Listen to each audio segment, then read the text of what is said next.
Lantern Hollow! Lantern Hollow! Come on, follow!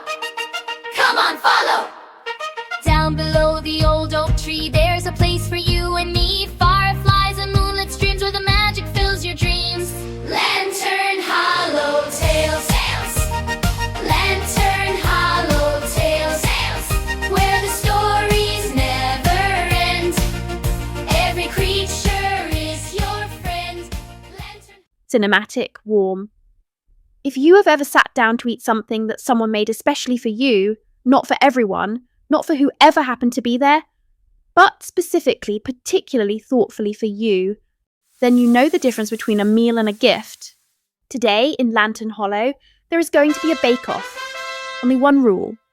This is Lantern Hollow, and this is episode 7. The announcement had gone up at first light, pinned to the great elm with a thorn pin and written in Pip's best bark ink, which was, it must be said, extremely large and included 3 exclamation marks and one drawing that was either a cake or possibly a very optimistic mushroom. Reading her own notice aloud because she cannot help it. The Great Lantern Hollow Bake-Off. One rule, you must bake something for someone else, not yourself, and that someone else must be here to eat it. The baker who makes the thing that means the most wins. Judged by Elder Oak. All creatures welcome. Bring your own bowl. Thoughtfully. Means the most. I thought about taste the best, but that felt too easy. Means the most is better. It's about the feeling. Impressed despite himself. Pip, that's actually really clever. Beaming, I know. I surprised even myself. Reading the notice again, slowly. Bake something for someone else. If I just wait and see what everyone else is doing first, I can figure out. Immediately. No waiting, Juniper. You have until sundown. Unruffled. Sundown is plenty of time. If I just wait and see how the morning goes. Oh no. Oh no. That's cracked. Is it cracked? It's probably fine. And so the Great Hollow Bake-Off began. Everyone had someone in mind. The question was, who had the right someone in mind, and for the right reasons? Thinking aloud, precisely. Juniper loves blackberry. That's established. She's mentioned it 8 times this season. Blackberry tart. Pastry, filling, a little honey. Not too sweet. One step at a time. Start with the pastry. Mossy was making a perfect blackberry tart for Juniper. She knew Juniper loved blackberries. Juniper had said so 8 times. Mossy had been counting. She began methodically, which was the only way Mossy ever did anything. Quiet, focused. Mossy's favorite is mushroom. Savory mushroom pastry. But not just any mushrooms. The small dark ones from the North Patch, because those are the ones she grows herself. If I just wait and see, yes, those ones, with thyme and a little bark salt. Juniper was making a mushroom pastry for Mossy, a perfect one, with the specific mushrooms. It would take a very long time and would probably be extraordinary. Oh no. That was the whole bag of oats. Okay, some of them are still good. These ones are fine. Tumble was making something for Pip. He'd decided on hazelnut crumble because Pip had eaten 3 helpings of it at the harvest gathering, and then asked, very casually, if anyone had the recipe. He thought he had the recipe. He was not entirely sure he had the recipe. He was going to give it his best. And then there was Pip. Here is something you should know about Pip. She was extraordinary at many things. Leaping, planning games, building dens, finding the best acorns, arriving somewhere at exactly the wrong moment in exactly the right way. Pip knew this. She knew it well. She had, over the years, produced baked goods that ranged from slightly surprising to a genuine structural concern. And yet here she was, with a recipe she'd pieced together from memory, 3 different sources and 1 guess. Murmuring to herself, very concentrated, honey nut log cake. Honey nut log cake. Tumble mentioned it. When was it? Last autumn. We were by the brook and he said that his grandmother used to make it. that it was the thing he missed most from when he was very small. And then he looked at the water for a bit and didn't say anything else, and I thought, one day, I'll figure that out. Still quiet, still focused. So, honey nut log cake. I found a recipe in Elder Oak's memory book, the one he lets us read when we have questions. It said, sweet nuts, roasted, log honey, the thick kind, bark flour, fine, not rough, eggs from the nest trade, and patience. Eyeing the patience requirement, I'll do my best on that last one. Firmly to herself, this is fine. The recipe said golden. This is a deeper gold, an ambitious gold. The flavor will be the same, maybe better. Toasted. It'll be toasted. Still firmly positive. Everything is fine. Everything is fine. Wait. I have the best idea. If I add more honey, now it'll sort out the... Yes! That's the move. Surprised? Oh, it's actually doing something? Oh, that smells... Genuinely startled. Good. That smells good. I did it. I think I... Oh no. Looking at it, tilting her head. One step at a... No, that's Mossy's thing. Okay. The cake was lopsided. One end was darker than the other. The top had a small crack running through it from where it had slid. It smelled, however, absolutely wonderful, rich with roasted nuts and the deep sweetness of log honey. And when Pip pressed it carefully, it held together. Pip looked at it for a long time. Very quietly, just to herself. His grandmother used to make it. A soft, sure. Okay, let's go. The Great Hollow bake-off judging happened at the elm as the afternoon turned the colour of warm honey. Elder Oak sat at the judging stone, a flat root that served perfectly as a table, and the 4 bakers presented their work in a circle. Mossy's tart, perfect. Deep purple blackberry filling, pastry golden and even, the kind of thing that looked exactly like it was supposed to look.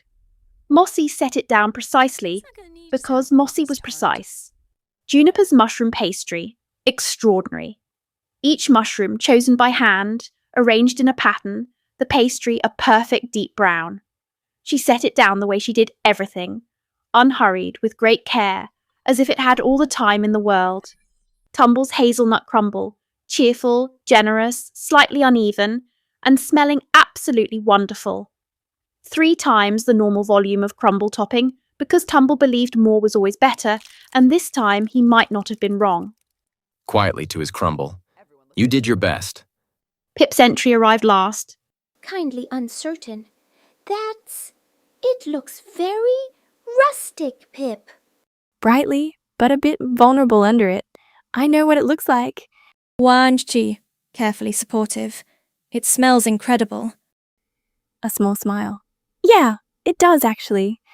Who hasn't been told yet, studying it with interest. What is it? Looking at him directly, it's honey nut log cake. Barely audible. What? Simply, you mentioned it. Last autumn. By the brook. Your grandmother used to make it. You only said it once. I remembered. Voice doing something complicated? Pip. It probably doesn't taste exactly right. I've never made it before.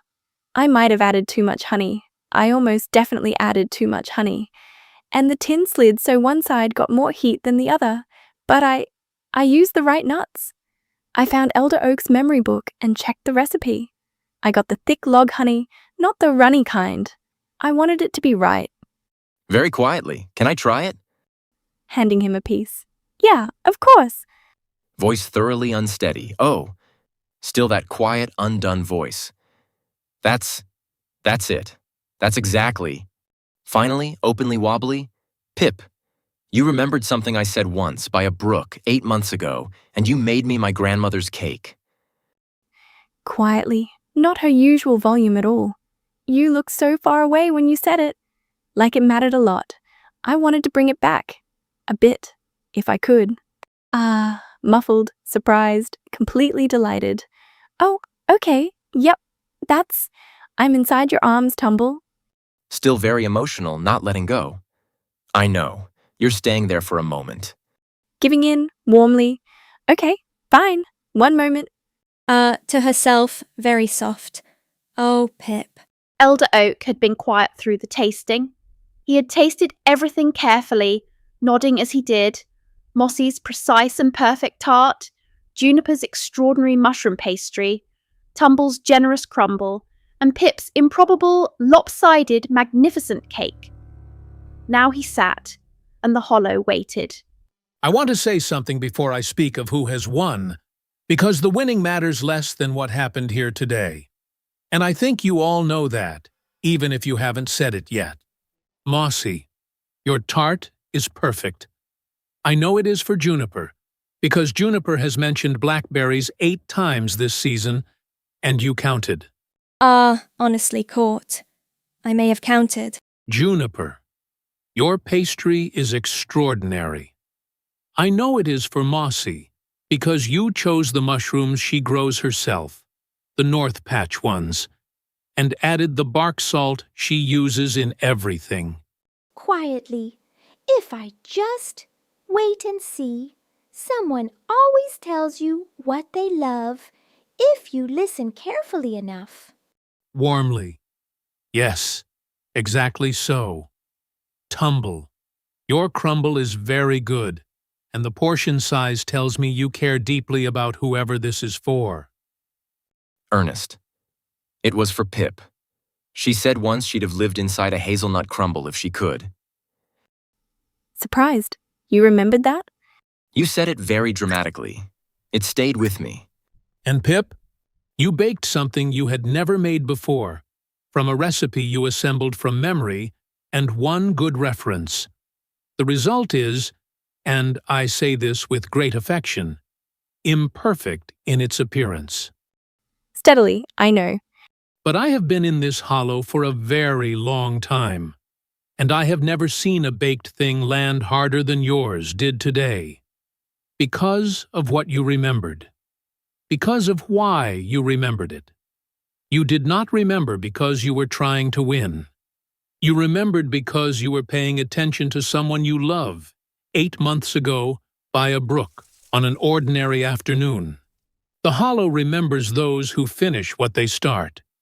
You started something 8 months ago, a small act of noticing. Today, you finished it. Pip wins the Great Hollow Bake-Off. And genuinely stunned. This is a rare thing. Getting up, slightly knocking the judging table, catching it at the last second. Oh no, no, it's fine. Nobody saw that. We all saw it. Cheerfully. The crumble is fine, that's the main thing. They sat together until the stars appeared, eating each other's baking and talking about nothing important and everything that mattered. At some point, Pip found herself next to Elder Oak, both of them watching the fireflies begin. Quieter than usual, still holding a piece of her own cake, the bit that was slightly more burned but that she'd saved anyway. Did you mean what you said? That I won because of the noticing? I mean everything I say. But the cake is bad. Objectively. In terms of cake quality. Kindness is not about the result, Pip. It is about the attention. You cannot be kind to someone you are not paying attention to. The most beautiful cake in the world, made without thought of the person eating it, is just a cake. But a lopsided, slightly too smoky, genuine act of memory and love is a very different thing entirely. Very quietly. He cried. Happy cried. I made someone cry by baking a cake. A deep, warm, almost laugh. You did. A wondering tone. Wait. I have the best idea. I should do this more. I should notice more things. I should be writing them down. Gently, or simply keep paying attention. Considering this, then, both. Both is good. Kindness is not about being perfect. It is not about making the best thing, or the most beautiful thing, or the thing that everyone agrees is the winner. It is about paying enough attention to someone that 8 months later on an ordinary Tuesday afternoon, you remember what made them look far away for a moment. And you bring it back. That's the whole secret. Warm smile in the voice, just that. Conspiratorial, excited next time in Lantern Hollow. From somewhere ahead, way ahead, as always, I challenge everyone, the whole hollow, Race me, I never lose. Confused, uncertain, completely uncharacteristic for Pip. Wait. Why is... Stunned silence, then very quietly. Second? Pip has never lost. She doesn't know how to lose.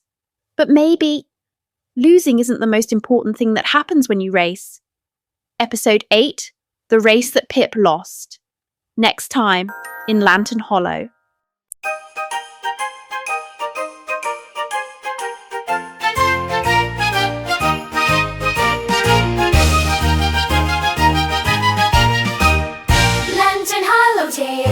Lantern Hollow Tales, where the stories never end. Every creature is your friend.